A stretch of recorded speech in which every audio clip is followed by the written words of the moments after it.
มาสงฆ์มาสงฆ์มาสงพ่อแม่พี่น้องผู้ทำยินกูก็กูก้นค่ะเมื่อในเป็นวันดีข้าเสียเมืองดีแต่เอาตัวนับปุนตาก้าขายลีมาปั่นพ่อแม่พี่น้องผู้ทำยินเฮาเขากูก็กูก้นกูเจ้าค่ะเนาะเพราะว่าเผอวาสนาป้าเคยเป็นก้นก้าขายเฮอก้าขายลีตั้งก้าตั้งขายเฮงขายลีก็ตัวนับลองก้าขายดีแค่เนาะตัวนับก้าขายดี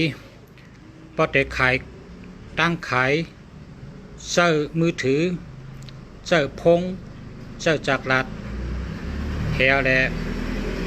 ลาดให้เป็นชื่อเนอพงในอันนั้นนั่นเป็นเจ้าตัวนับ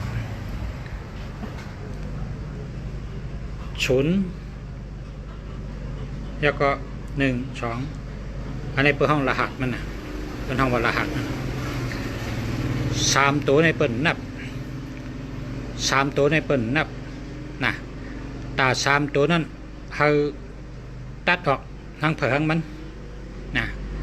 ตา3ตัวตั้งหลังในศูนย์ให้ทั้งตัวหังก็ยะเพราะเป็น1 2 3ในเปิ่นนับเปิ่นก่อนนับที่ตัวที่4ตัวที่5ตัวที่6อันนี้เป็นกันนับกรรมไทยกรรมไตในเป็นข้อเดียวกันเปิ่นว่าขึ้นต้นในว่าขึ้นต้นไตและไทยเนี่ยเป็นพี่น้องกันเป็นข้อกรรมอันเดียวกันเปิ่นว่าเฮาขึ้นต้นนะเฮาขึ้นต้นตัวนับ194เพราะว่าพระเจ้าตัวนับ194เฮียแล้วเอาจากลาดในหาเงินบ่ไหนอ่องกูก็สั่งว่าข้าในยามเฮ็ดมาน่ะเจ้าข้ายามเฮ็ดมาหลายปอก็อ่ำอ่องยามเฮ็ดมายามขึงมาหลายๆอ่ำอ่องไหนก็เปิดว่าหมายพงหมายจากลาดนั่นมันไปขึ้นต้น194นะเพราะว่าพอเราเฮ็ดมาเฮ็ดแล้วอ่ำอ่องบ่ไหนเพราะเคยอ่องเพราะเคยหมานเพราะเคยเข้มเพราะเคยจ้าเตะโลกว่าชื่อหมายพงมือเฮิงคืนต้น194ป้องคืนต้น194เด้อ่องกูไล่อ่องกูก็อ่องกูก้นกะนะอันนี้เฮา พ่อแม่พี่น้องผู้ทำยินเฮาเขาลูกกาเฮาเขาได้ก็เฮาเขานะได้ก็หักกูก็ค่ะเนาะหักกูก็กะเฮาแล้วทำให้ได้มีสติปัญญานะมีสติปัญญาคนเฮาเขาในหรือได้มีสติปัญญานะสติปัญญาอย่าไปลืมตัวอย่าไปลืมตัวเฮ็ดจังก็ให้มีสติลาดจังก็ให้มีสติกว่าทั้งหลายก็ให้มีสติแต่กินก็ให้มีสติแต่เฮ็ดแต่อุปแต่ลาดให้มีสติฟังว่าให้มีสติปัญญานะ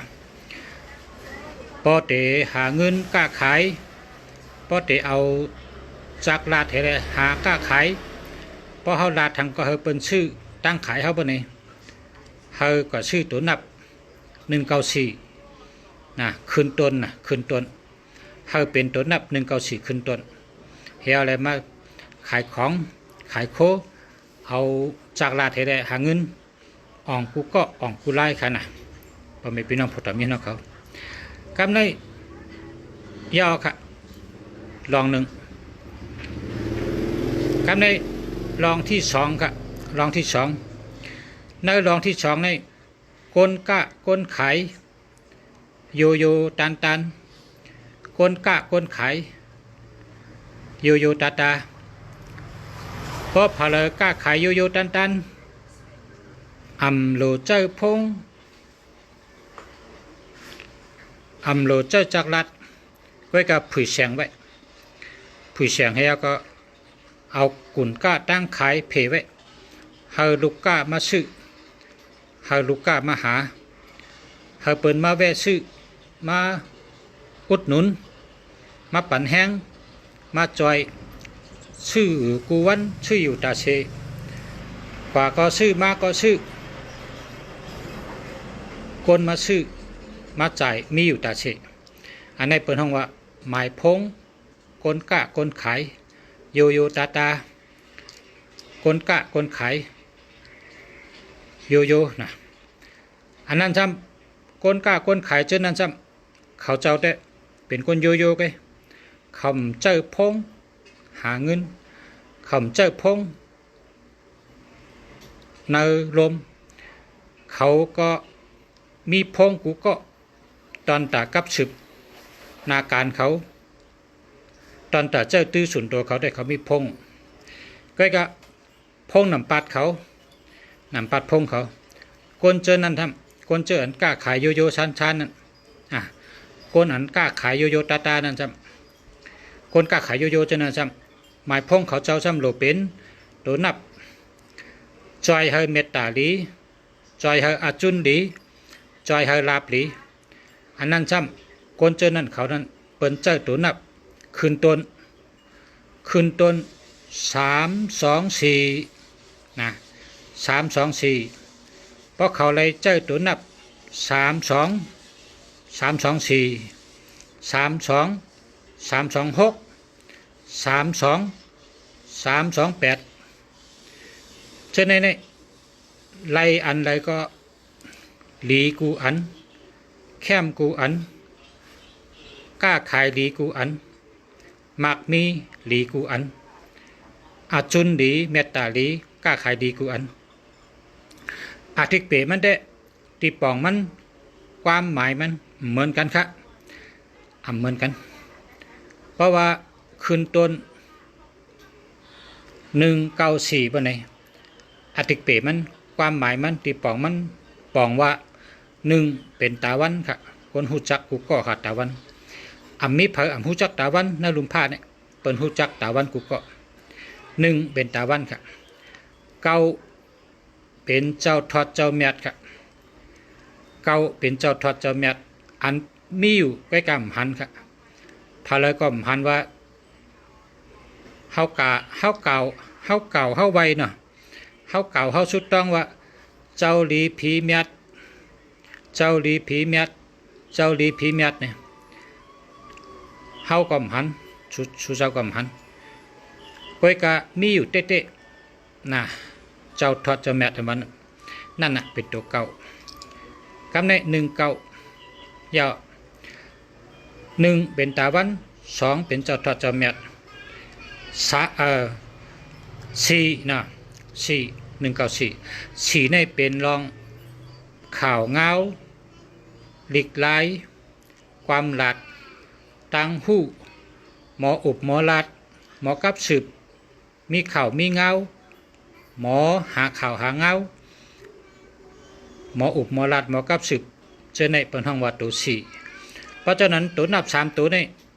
1เป็นตาวันเป็นที่1 9เป็นเจ้าทอดเจ้าเมียด4ลองหมออุบหมอลัด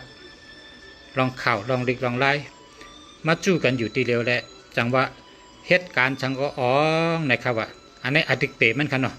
อติกเปมันความหมายมันตอนที่1ค่ะ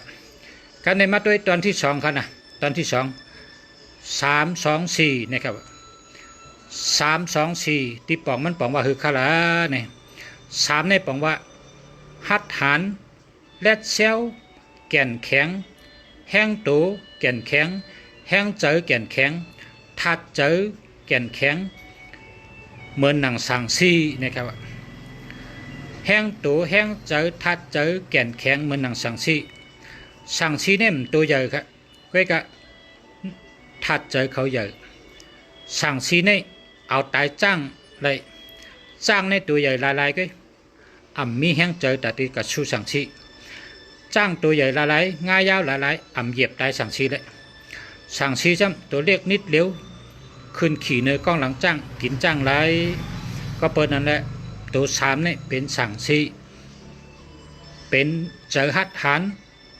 ทัดเจอแก่นแข็งแห้งตุกแห้งเจอทัดเจอแก่นแข็งหัดหันนั่นว่าตัวสามกับในตัวสองสามสองกับในตัวสองในปังว่าเหลินว่าตัวสองในปังว่าคุณเหลินนางเหลินเพราะว่านางเหลินนี่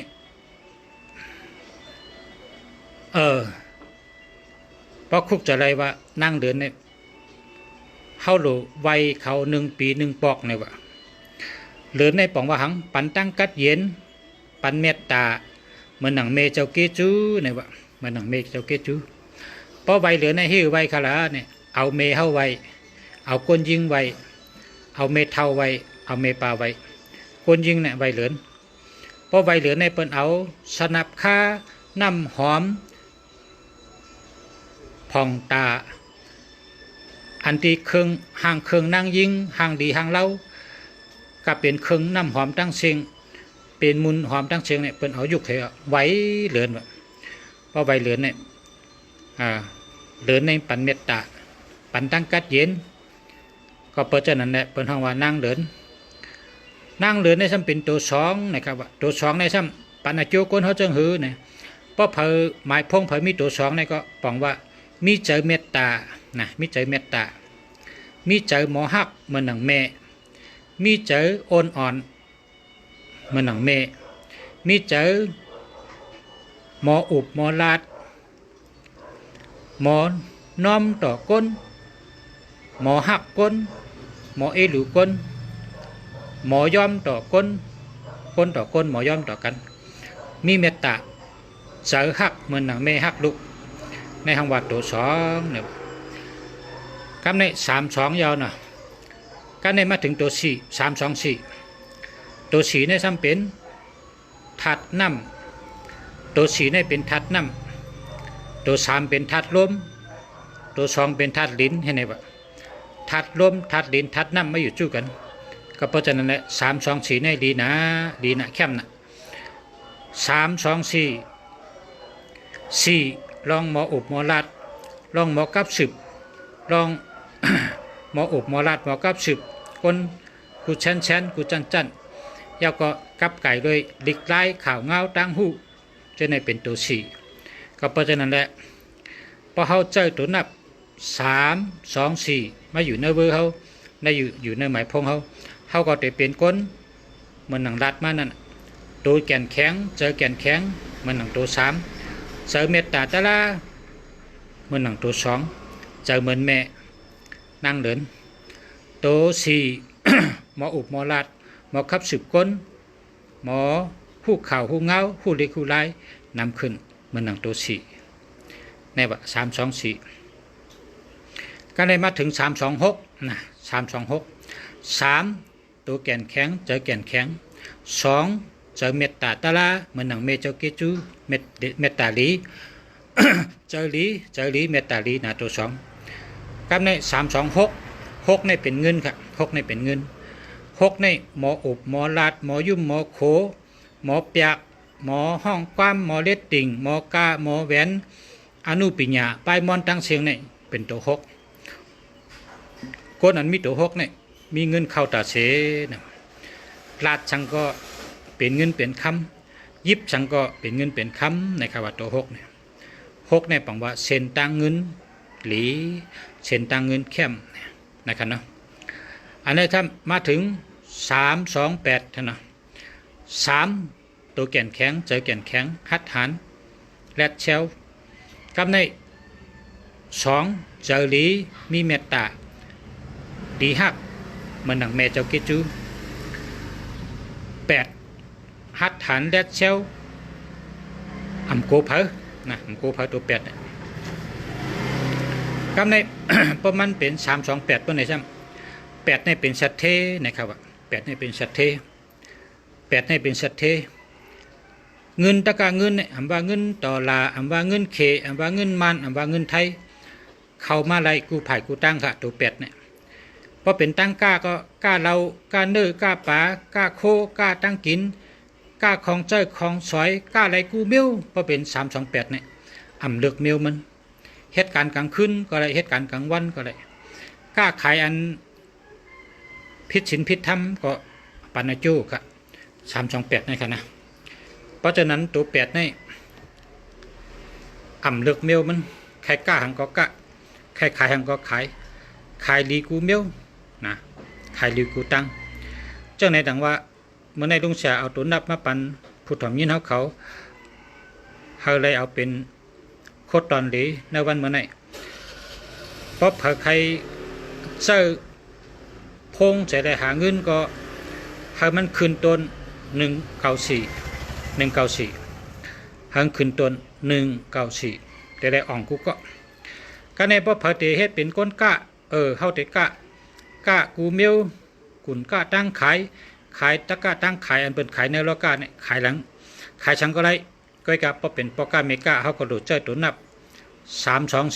324อำนั้นก็326อำนั้นก็328เฮ็ดจังได๋มันเป็นชุดยอดหมายพงกล้าขายครับ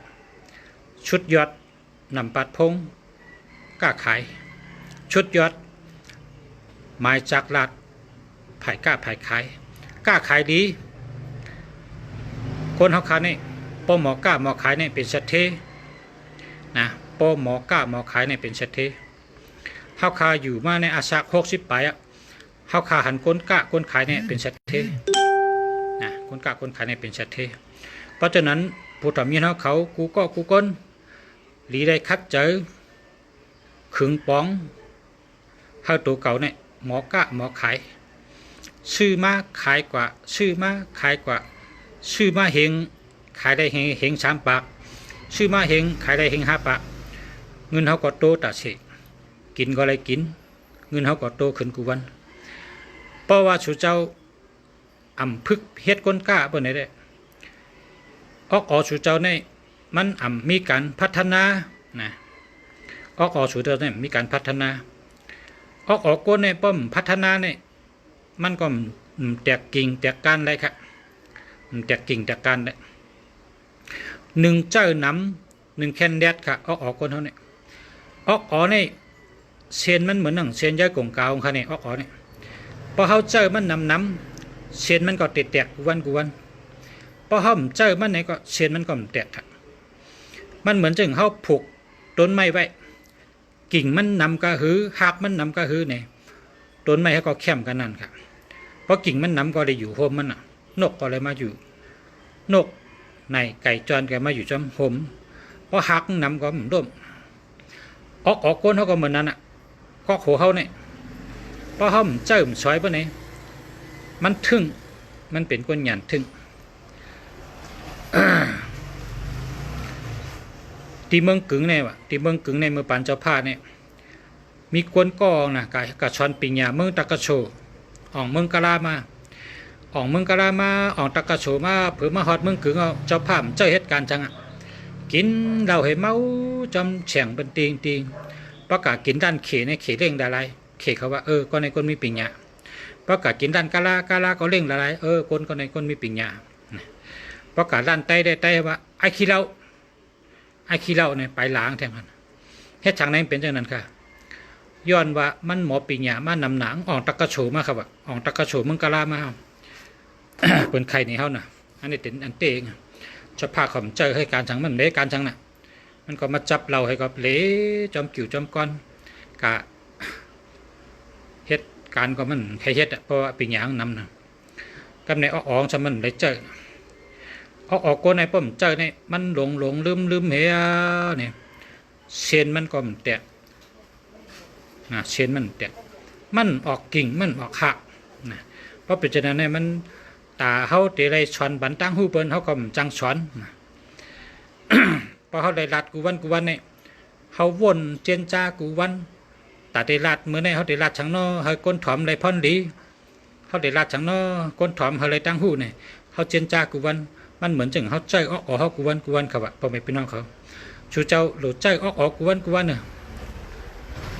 พอใจกูวันเนี่ยเป็นห้องว่าการพัฒนาในว่าการไทยการพัฒนา มันเฮ็ดให้เขาดีขึ้นเขาเนี่ยแดดขึ้น มันกำไตเนี่ยเหมือนจังมาหินรับผ้าอังกะ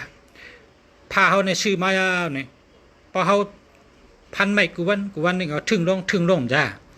มันกับพันห้อยผ้าเขาก็เริ่มอยู่เหรอพอผ้าเขาถึงย่อพอเขาซื้อมาผ้าหมากเขาก็รับมาหินกูวันรับมาหินไว้พอเขากับพันไม่เนี่ยก็ผายห้อยผ้าเขาก็เข้มมันเหมือนนั้นอ่ะมาหินรับผ้า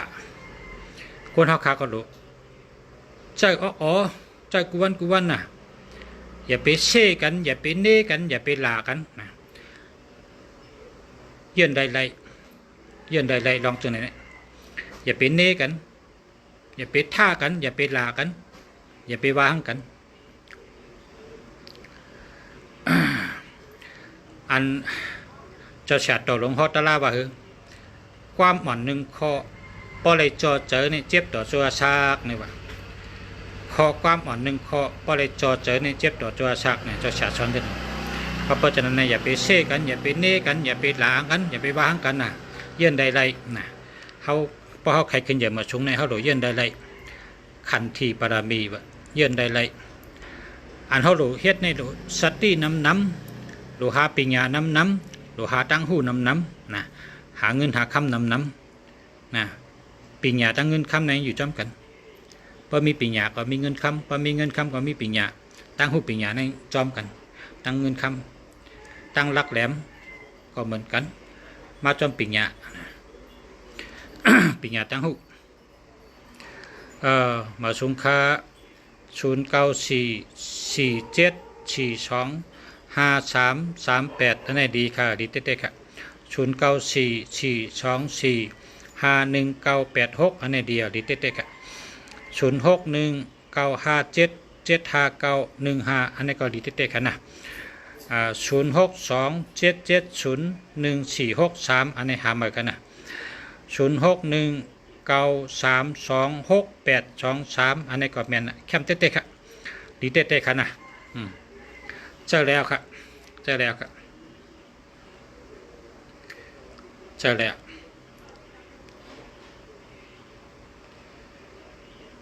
ตัวนับอันเปิ้นว่าอย่าไปเจอลาเนี่ยมี6จุ่มนะมี6จุ่มสู่เจ้าหลุดแต้มไว้เหตุด้วยปันดุกล่างสู่เจ้าด้วยปันตะเป้สู่เจ้าด้วยปันลูกน้องสู่เจ้ายาวสู่เจ้าแต้มให้ไว้เนื้อเจเนื้อแผ่นไว้ด้วยปันอันเฮาได้อยู่จำกัน5ก็หักเข้า5แต่ก็ได้เสีย5เนี่ยสู่หลุดด้วยปันเนี่ยอันที่เปิ้นว่าอย่าไปเจอเนี่ยเนื้อกำผาเนี่ยมี6กูนะประชาธิรัฐแทงสู่แต้มไว้น่ะสู่เจ้าแต้มไว้น่ะ แต้มไว้เนื้อเจแต้มเข้มแต้มดีๆนะตั้งแคกตานให้ตั้งเจแต้มไม่ได้อันใน6กูในเนื้อกำผาในเปิ้นเจอให้เมืองก็พอเจอในยาเพน่ะทุกข้าน่ะยาเพนะเป็นชัดเทก็เปิ้นเจอเป็นคนผ่านก็เปิ้นเจอมี6กูน่ะต้องไว้น่ะแต้มไม่ได้พอเฮาตัดมือว่าอ่ำยินเมื่อในก็เลยยินอ่ะเมื่อพกแต้มแน่นอนเมื่อพกแต้มแน่นอนก็เปิดว่าเมื่อว่าได้ป่นมายาวเข้าหู้อยู่มีอยู่เมื่อเร็วในก็มีอยู่ก็เปิดเข้าไล่รัดต่อกันเมื่อพกแน่นอนอันว่านั้นเพิ่มหู้ตั้งนานในจะเป็นหังเนาะเมื่อนานในเป็นหังในเพิ่มหู้เลยก็เพราะฉะนั้นได้เขารัดกันสอนกันป่องแรงในกันว่าตัวนับอันที่เปิ้นอ่ำเจ้าเปิ้นห้ามเจ้าได้มี6กูเพราะเผาใจก็มันเป็นคนมีโหวตมันเป็นคนมีเวียนมันเป็นคนเงอ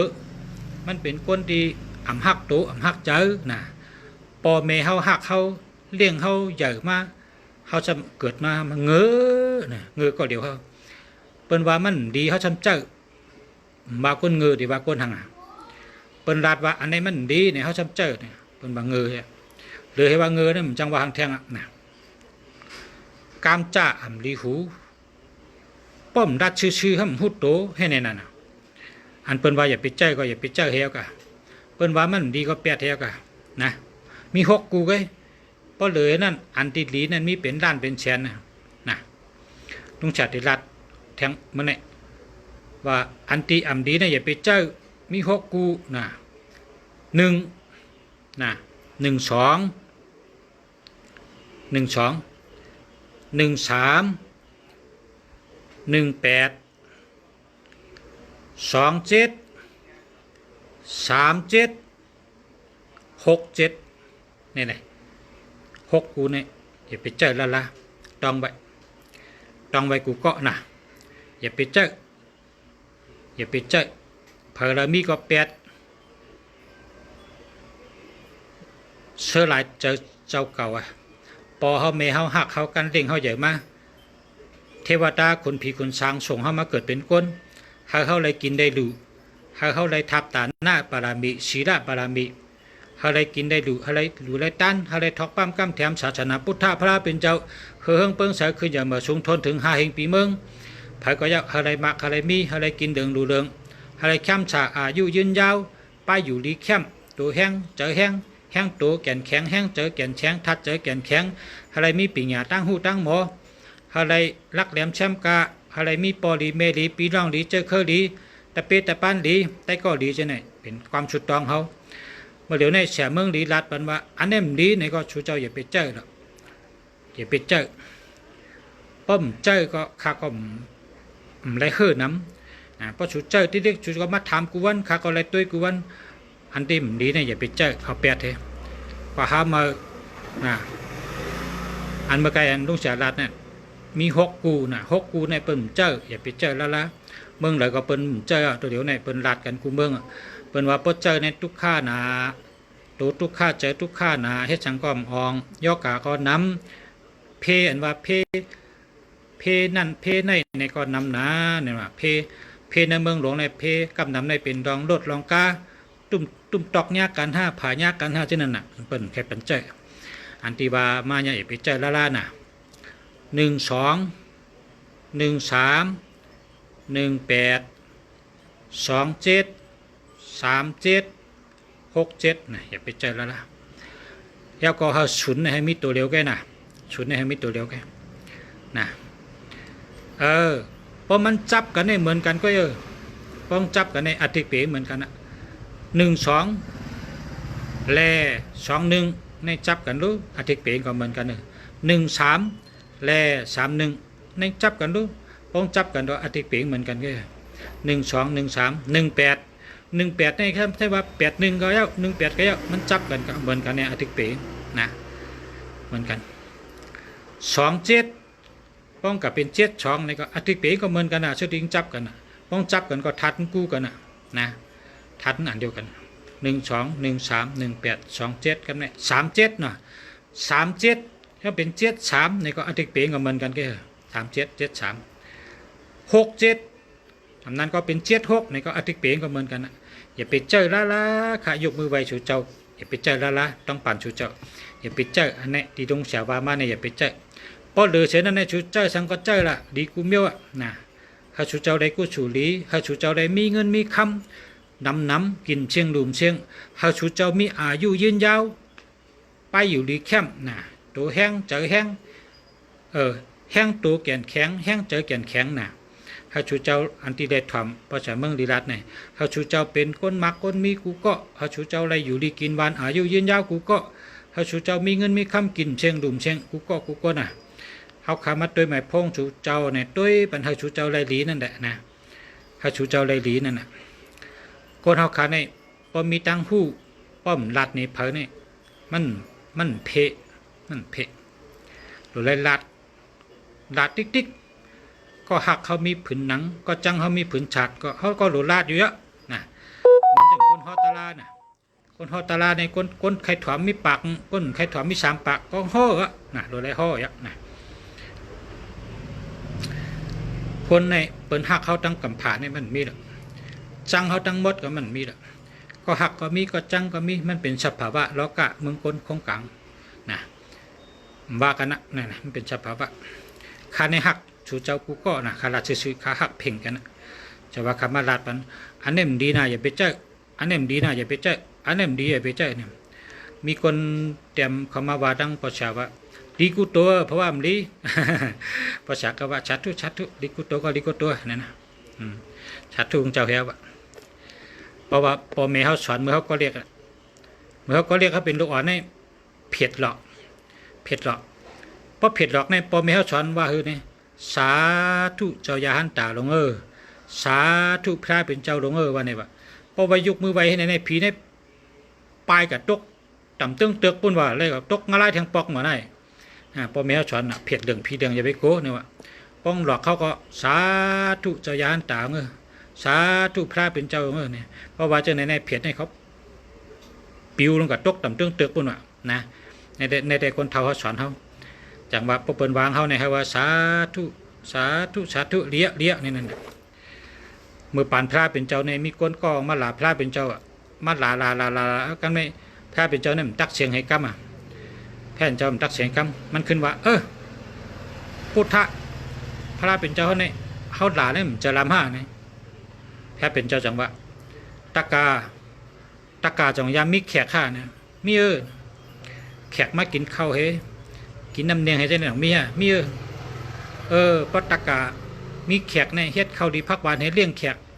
ตั้งน้ำเนียงน้ำกัดให้เลี้ยงแขกเพราะแขกกำกินด้วยเพราะแขกลุกมือให้รู้เขาพักให้ตั้งนั้นน้ำเนียงเนี่ยก็ตั้งเลยล่ะเพราะแขกกินก็ข้าก็กินขึ้นเนี่ยเหมือนนั้นเนี่ยเมื่อเดี๋ยวในตะกามาลาพระเป็นเจ้าเนี่ยพระเป็นเจ้าฮับพระเป็นเจ้าตอบกามหลาทั้งหมดก็ขึ้นเข้าตัวตะกานานาสาธุปุกถาพระเป็นเจ้าพูดแจงคาอะไรตาแรงหูแรงเอากันไหนคำลาพระแทงเพาะเนี่ยคำลาพระแทงเพาะพระเป็นเจ้าในแข่งปันปิญญาคาในง่ายชวนขากำก็ขับรถแดงหนุ่มกำเดียวเนี่ยคาอะไรสายแดงตาลาคำลาพระแทงกันเนี่ยว่านั่นต่างว่าแผ่นเจ้าในรักแหลมนะแผ่นเจ้าในแผ่นเจ้าในรักแหลมนะกำลัดเจ้าหมันแม่นมาด้วยแทงกอง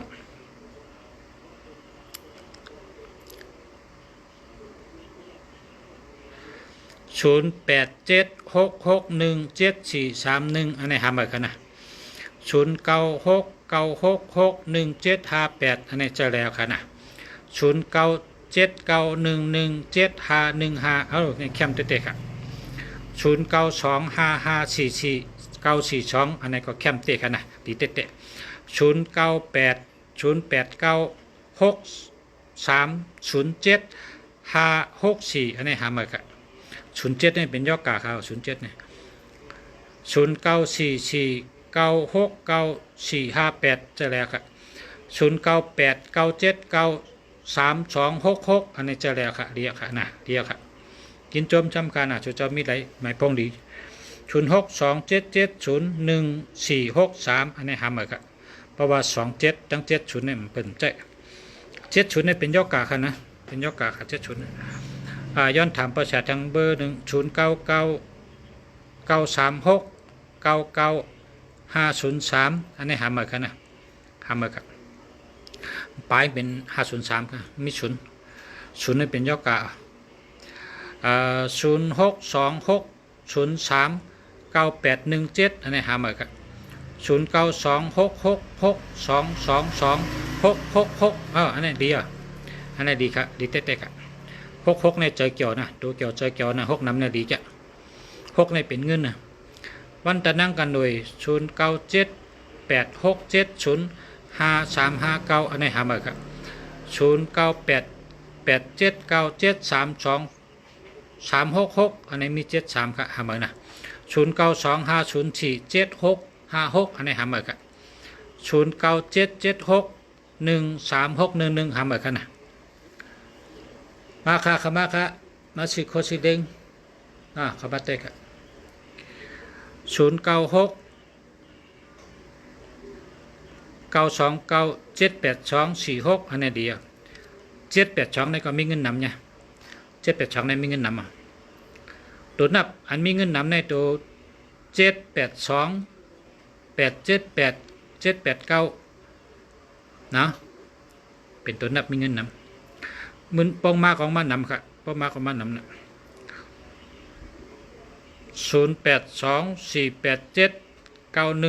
0824879181หามาค่ะ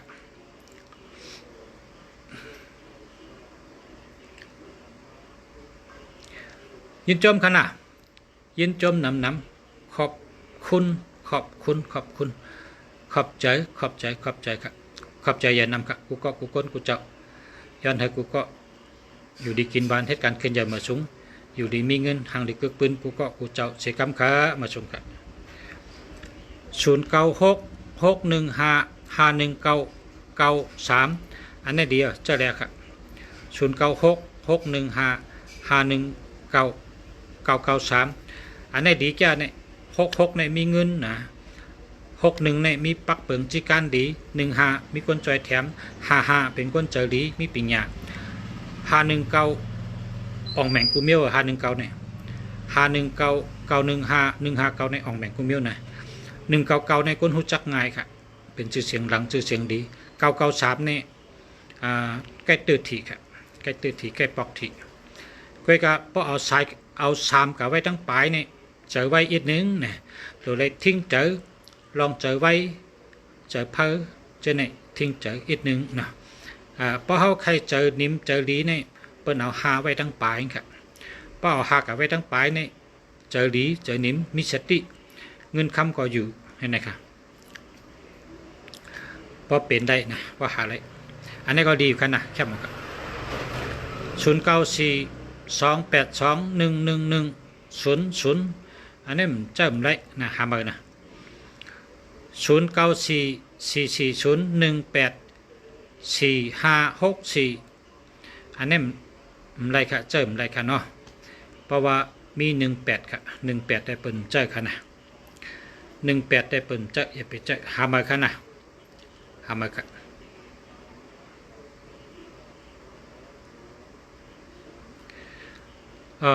มาแทงกล้องกันนะ0633769302ในหามาค่ะหามาค่ะหามาตัวนับอันดีฮะตัวนับอันดีก็2436784655669989เช่นนี้เป็นตัวดีค่ะนะชมค่ะยินชมค่ะขอบใจค่ะมาชมค่ะ